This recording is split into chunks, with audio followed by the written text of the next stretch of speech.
বাংলাদেশ পৃথিবীর সবচেয়ে ধনী দেশ। এখানে সরকারি হাসপাতালগুলোতে ডাক্তারের জন্য একজন অ্যাসিস্ট্যান্ট রাখা হয় এবং অ্যাসিস্ট্যান্টের জন্য একজন অ্যাসিস্ট্যান্ট রাখা হয় এবং ইন্টার্নশিপ ডক্টর দিয়ে চিকিৎসা করানো হয়।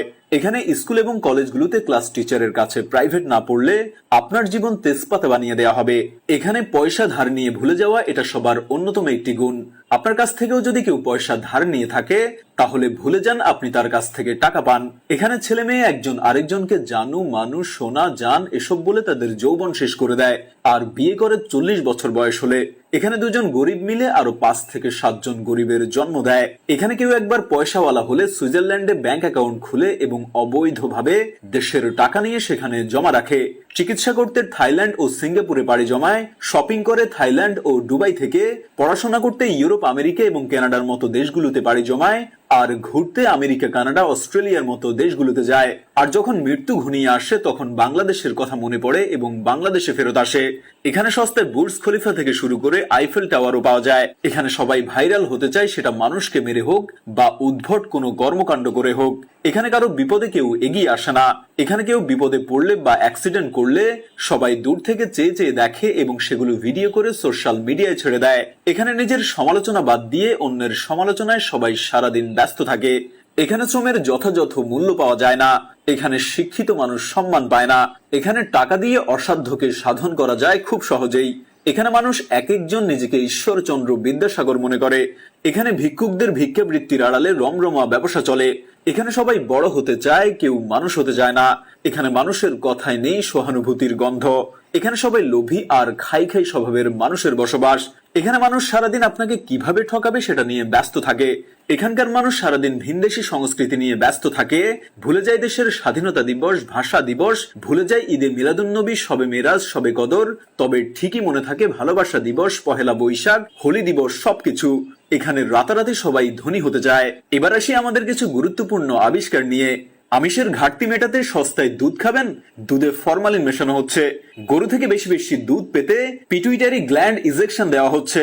মাছেও ফরমালিন দেওয়া হচ্ছে। শাকসবজি টাটকা রাখতে কপার সালফেট ব্যবহার করা হচ্ছে। আম লিচু জাম পাকাতে কার্বাইড দেওয়া হচ্ছে। আম লিচু জাম সংরক্ষণে ফরমালিন দেওয়া হচ্ছে। ফল গাছে থাকতেই হরমোন এবং কীটনাশক দেওয়া হচ্ছে। তরমুজা সিরিজের মাধ্যমে পটাশিয়াম পার ম্যাঙ্গানেট দেওয়া হচ্ছে। কলা পাকানো হয় ক্যালসিয়াম কার্বাইড দিয়ে। রেস্টুরেন্টে গিয়ে কফি খাচ্ছেন, কফি পাউডারে তেঁতুলের বিচির গুঁড়া মিক্স করা হচ্ছে। মশলায় ইটের গুঁড়া দেয়া হচ্ছে। হলুদে ল্যাড ক্রোমেট বা ল্যাড আয়োডাইড দেয়া হচ্ছে। মুড়িকে ধবধবে সাদা বা বড় করতে হাইড্রোজ ও ইউরিয়া দেয়া হচ্ছে। দীর্ঘক্ষণ মচমচে রাখার জন্য জিলাপি চানাচুরে পোড়া মোবিল দেয়া হচ্ছে। আইসক্রিম, বিস্কুট, সেমাই, নুডলস ও মিষ্টি আকর্ষণীয় করতে কাপড় ও চামড়ায় ব্যবহৃত রং ব্যবহার করা হচ্ছে। ফলের রস তৈরি করা হচ্ছে কেমিক্যালস দিয়ে। বিদেশে মেয়াদ উত্তীর্ণ খাদ্য, ওষুধ, কেমিক্যালস নতুন মেয়াদের স্টিকার লাগিয়ে সেগুলো আবার নতুন করে বিক্রি করা হচ্ছে। চাল চকচক করতে ইউরিয়া ব্যবহার করা হচ্ছে। পেঁয়াজু জিলাপিতে অ্যামোনিয়া ব্যবহার করা হচ্ছে। আমরা বাজার থেকে যে 20 লিটারের ফিল্টার পানি নেই সেগুলো অধিকাংশই অটোমেশিনের নামে হাতে ঢালা হচ্ছে। ফলে হরমোন প্রয়োগ করা হয়। সবুজ ফল ও শাকসবজিতে কাপড়ের সবুজ রং ব্যবহার হয়, শসেতেও তাই। খামারের মুরগিতে বিষাক্ত ক্রোমিয়াম, লেড আর অ্যান্টিবায়োটিক তো আছেই, চাষ করা মাছও ঠিক তাই। জুস, লাচ্ছিতে উচ্চ মাত্রার প্রিজারভেটিভ ব্যবহার করা হয়। রু আফজা আর হরলিক্স তো প্রমাণে অপারক যে এতে আসল কল্যাণকর কিছু আছে। মশলায় মেটালিক অক্সাইড নামে আলাদা রং ব্যবহার করা হয়। সরিষার তেলেও কেমিক্যাল দিয়ে ঝাঁঝালো করা হয়। সয়াবিনে পাম অয়েল, শুটকিতে কীটনাশক, কসমেটিক্সে ক্যান্সারের উপাদান, লেড, মার্কারি ও ডাই ইউজ করা হয়। কি খাবেন, কিভাবে খাবেন একটু ভাবেন, অন্য কেউ ভাবতে দিন। বাঙালির আরো অনেক আবিষ্কার আছে যা আমরা হয়তো জানি না। আমরা এক রাতে ধনী হতে চাই এ জাতিকে ধ্বংস করার বিনিময়ে। আমাদের এই দেশটাকে মনে হয় কেউ এখন আর ভালোবাসে না। সবাই বাংলাদেশকে ভাবে একটা লোভনীয় মাংসের টুকরা। সুযোগ পেলে যে যেখান থেকে পারে ছোবল মেরে খুবড়ে খুবড়ে খায়। ঘরের লোক খাবে, বাহিরের লোক খাবে, আসলে কে কোথা থেকে খাচ্ছে সেটা আসলে কারো মাথা ব্যথা নেই। মাথা ব্যথা হচ্ছে কে কতটুকু খাচ্ছে, আমি কতটুকু খেতে পারছি। দেশ গোল্লায় যাক, সব হারিয়ে যাক, আমার কি এত ভাবার সময় আছে? আমারটা আমি আগে খেয়ে নেই। আমার সন্তান, আমার পরিবার আমি সামলাবো। দেশ তো আমার সামলানোর দায়িত্ব না। অন্য সবাই সবটা খেয়ে ফেললে আমি কি খাবো? আমি মনে করি দেশের উন্নয়ন নির্ভর করে সে দেশের জনগণের উপরে। যতক্ষণ পর্যন্ত প্রতিটা নাগরিক দেশ এবং দেশের উন্নয়নকে ব্যক্তি স্বার্থের থেকেও বেশি গুরুত্ব দিবে না, ততক্ষণ দেশে উন্নয়ন হবে না। একবার ভেবে দেখেছেন আগামী প্রজন্মের জন্য আমরা কি রেখে যাচ্ছি? দেশকে ভালোবাসা মানুষের জন্মগত প্রবৃত্তি। আমরা এই সম্পর্কে সচেতন না থাকলেও এটা আমাদের হৃদয়ের গভীরে সুপ্ত থাকে। দেশের অপমান, দেশবাসীর দুঃখ দৈন্যে, দেশের দুর্বিষয় পরিস্থিতিতে, দেশকে নিয়ে ষড়যন্ত্র হলে, দেশকে নিয়ে কেউ উপহাস বা কটাক্ষ করলে এই অনুভূতি জেগে ওঠে।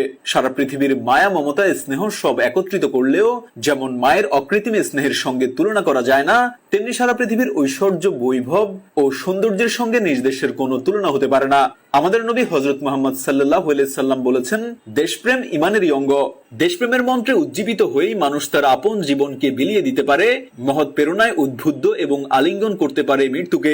কবি বলেছেন, তুমি দেশকে যথার্থ ভালোবাসো, তার চরম পরীক্ষা তুমি দেশের জন্য মরতে পারো কিনা।